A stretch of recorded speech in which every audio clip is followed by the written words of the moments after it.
I especially want to talk to those people who want to get a breakthrough in their finances. मैं खास कर लोगों से बात कर रहा हूँ जो अपने रुपए पैसे में एक छुटकारा, एक आज़ादी चाहते हैं. Amen. Let me tell you a spiritual principle so that you understand and you don't waste your time praying and fasting for a financial breakthrough. मैं एक आत्मिक सिद्धांत सिखा रहा हूँ ताकि आप उपवास प्रार्थना में समय बर्बाद ना करें कि आर्थिक क्षेत्र में आपको छुटकारा मिले.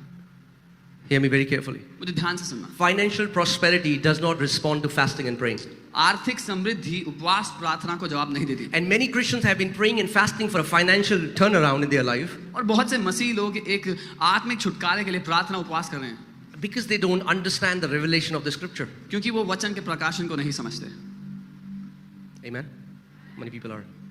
It's your father's will to prosper you. आपके पिता की ये चाहत है कि वो आपको समृद्ध करे. आप जानते हैं इस दुनिया में 75% से ज्यादा जो चिंता है वो फाइनेंशियल चिंता है लोगों को. आज पास्टर्स को फाइनेंशियल चिंता है, मिनिस्ट्री की, बिजनेसमैन को फाइनेंशियल चिंता है, लोगों को फाइनेंशियल चिंता है. Amen. And God wants to deliver you from that. Amen. मैं आपको एक छुटकारा देना चाहता है. Put Deuteronomy 16 verses 16 and 17. व्यवस्था विवरण 16 उसका 16-17. I want to teach you this principle. और मैं परमेश्वर के सामने एक शुद्ध विवेक के साथ मैं आपको आज एक बात बता रहा हूँ जो आपको सिखा रहा हूँ. मेरा उद्देश्य केवल ये है कि जो जिस ब्लेसिंग को मैं चख रहा हूँ, अगर मैं चरवा हूँ आपका, तो मैं चाहता हूँ आप भी उसको चखो. ओके? आमीन. आप कोई इस कलीसिया का जो हिस्सा है, आप कर्जों के अंदर नहीं होगे. आप जातियों को कर्जा देने वाले होगे. आमीन. देखो यहाँ पे बाइबल में परमेश्वर ने मूसा को क्या कहा. ये किसी प्रचारक ने नहीं कहा, ये परमेश्वर ने मूसा को कहा. क्या आप मानते हो ये परमेश्वर का वचन है? पड़ोस में क्या लिखा है? वर्ष में 3 बार अर्थात अख़मीरी रोटी के पर्व और अवतारों के पर्व, अटवारों के पर्व और झोपड़ियों के पर्व, इन तीनों पर्व में तुम्हारे सब पुरुष अपने परमेश्वर यहोवा के सामने उस स्थान में जो वह चुन लेगा जाएं. और देखो छूचे हाथ यहोवा के सामने, मतलब don't go empty hand. The prince God told Moses, tell my people to not come in my presence empty handed. परमेश्वर ने मूसा से कहा मेरे लोगों को कहते मेरी उपस्थिति में खाली हाथ ना आए. ओके, ध्यान से सुनो इस बात को. Your prosperity is in your hand. आपकी समृद्धि आपके हाथों में है. Let me say that again, मैं दोबारा so that you understand it. Your prosperity is in your hand. आपकी समृद्धि आपके क्यों हाथों में. परमेश्वर मूसा से कह रहा है कि लोगों को बोल मेरे पास खाली हाथ ना है? क्या परमेश्वर को क्या हमारे हाथों से क्या उसको बिल भरना है क्या स्वर्ग में? Why is he telling people? Whenever God gives us a command, it is for our benefit, not for his benefit. जब कभी परमेश्वर एक आज्ञा देता है तो वो हमारे भले, हमारे फायदे के लिए होती है, उसके भले के नहीं. Amen. कितने लोग जानते हैं प्रार्थना करना आत्मिक है? हाँ, जो प्रार्थना बहुत करता है हम उसको क्या बोलते हैं? बहुत आत्मिक है. मगर हम आज तक एक चीज नहीं समझे. आप जानते हैं जैसे परमेश्वर प्रार्थना करने को आत्मिक देखता है, परमेश्वर राज्य में बोने को भी उतना ही आत्मिक देखता है. प्रेरितों के कार्य 10वें अध्याय में एक व्यक्ति है कुर्नेलियस जो प्रार्थना करता है और दान देता है, बहुत सारा पर बोता है. और एक स्वर्गदूत उसके सामने आया और बोला कुर्नेलियस तेरी प्रार्थनाएं और तेरे दान परमेश्वर के सम्मुख एक मेमोरियल खड़ा हुआ है. वी थिंक गिविंग और सोइंग इज फिजिकल, मगर जो आपका देना है वो आत्मिक, जहां में परमेश्वर के सामने खड़ा हो जाता है. It stands as a memorial. वो एक यादगार के रूप में उसके सामने. कितने लोग समझ रहे हैं मेरी बात को? ये सेवकाई जो हमने बनाई है यहां पे जो आप देख रहे हैं, इसीलिए बोल्डली ये बात बोल सकते हैं, $1 सपोर्ट बिना ये सेवकाई आज खड़ी है, बिना किसी कर्जे के, बिना किसी स्पॉन्सर के, केवल किस सिद्धांत से कि हमने परमेश्वर के राज्य में बोना सीखा. आज भी हर महीने हम लाखों बोते हैं दूसरी सेवकाइयों में, क्योंकि उस सिद्धांत को जानते हैं, उस सिद्धांत को समझते हैं. मैं आपको आप वचन में देखिए क्या लिखा है. Can you put 2 Corinthians 9:6? 2 कुरिन्थियों 9:6 में देखिए क्या लिखा है. और पौलुस यहाँ पे एक चीज बोल रहा है. मैं आपको क्यों ये चीज समझा रहा हूं? मैं इसलिए समझा रहा हूं कि आप एक फाइनेंशियल फ्री लाइफ, पैसा लास्ट चीज होना चाहिए जिसके बारे में आप सोचते हो. कितने लोग समझ रहे हैं मेरी बात को? हाँ, 24 घंटे पैसे के बारे में नहीं सोचना है हमें. पौलुस क्या कह रहा है? परंतु बात तो यह है कि जो थोड़ा बोता है वह थोड़ा काटेगा भी, और जो बहुत बोता है वो बहुत काटेगा. यानी आपकी फसल की जो कटनी है वो परमेश्वर निर्धारित नहीं करता, आप निर्धारित करते हो जैसे बीज आप उसके राज्य में बोते हो. पांचवा लगाना पहले, ध्यान सुनना। 5वीं आयत में जाइए, नहीं इससे पहले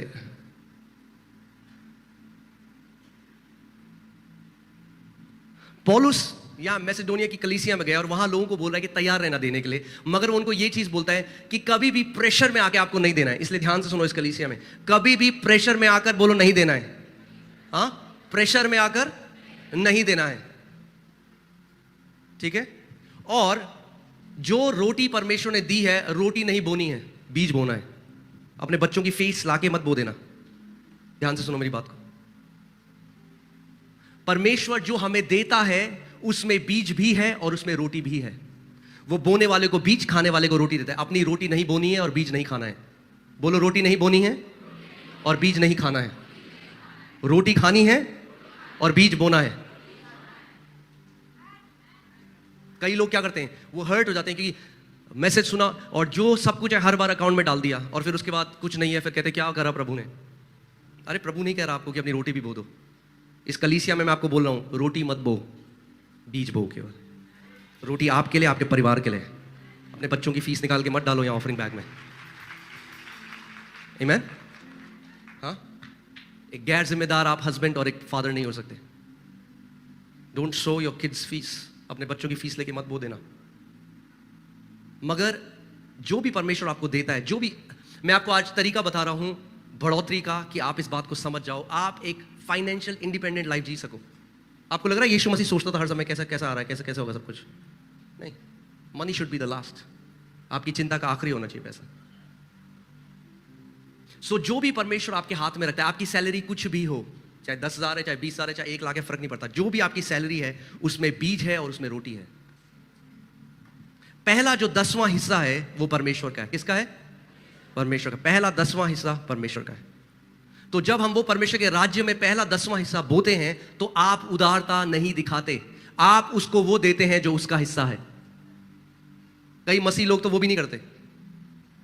जितने मसीहों से मैं मिला हूं जो बहस करते हैं टाइप में, आप उनकी फाइनेंशियल स्टेट देख लेना, वो फाइनेंसेस में स्ट्रगल कर रहे होंगे, मगर बहस नहीं छोड़ेंगे अपनी। अरे बुद्धिमानी दिखाकर अगर जीवन में मूर्खता के फल हो तो क्या फायदा उस बुद्धिमानी का?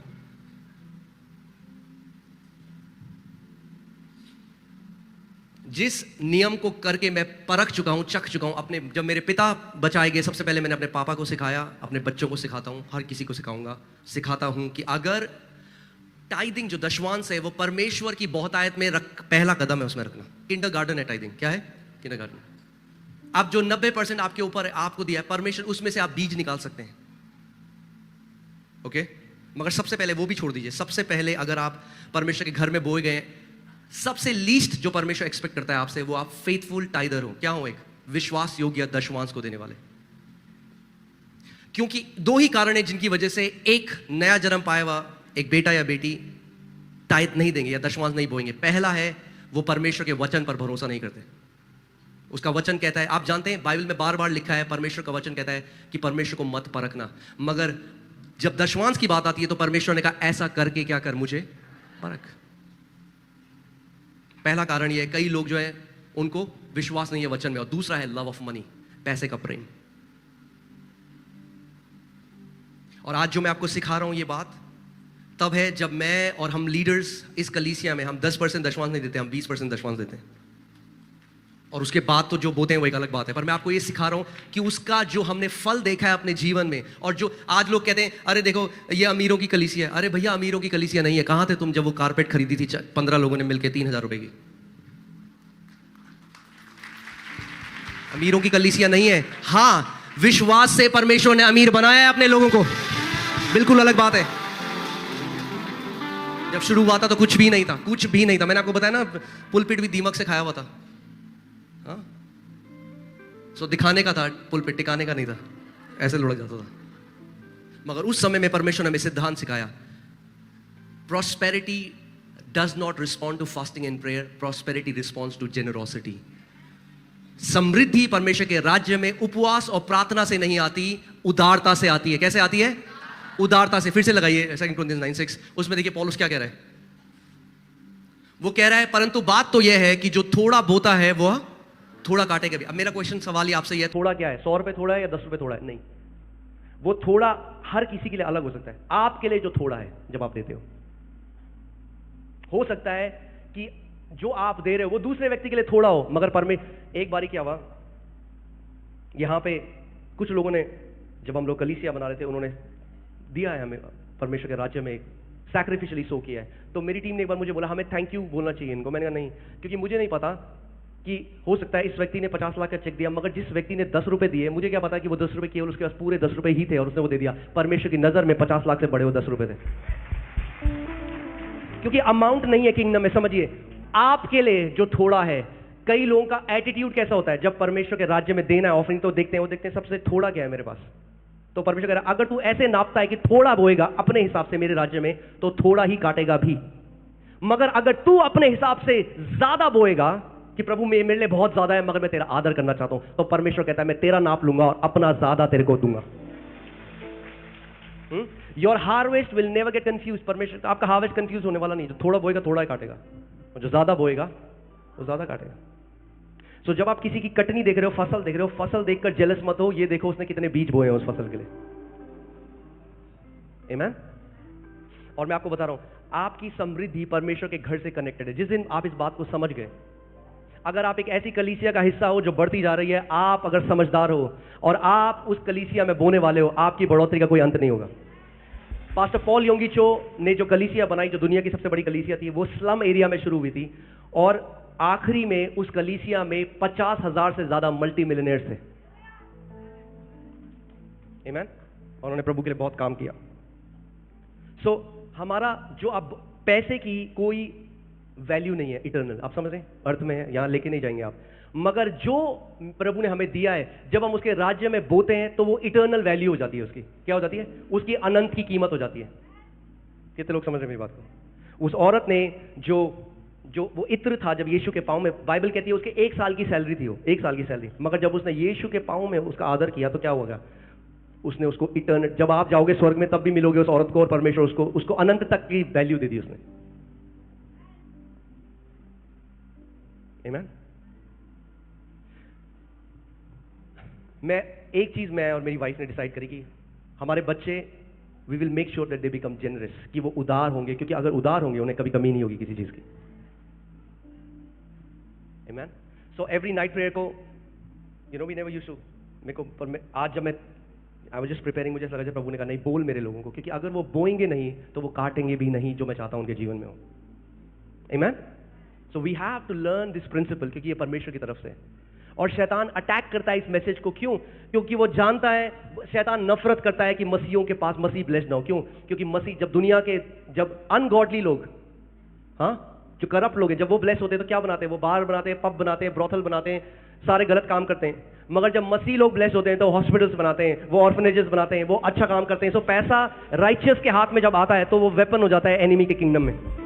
जब धर्मी जन के हाथ, जब धर्मी जन ब्लेस होता है तो वो क्या होता है? एक हथियार हो जाता है शैतान के विरोध में, और शैतान नफरत करता है इससे। इसलिए he doesn't want you to prosper, but God wants you to prosper. आमीन। हालेलुया।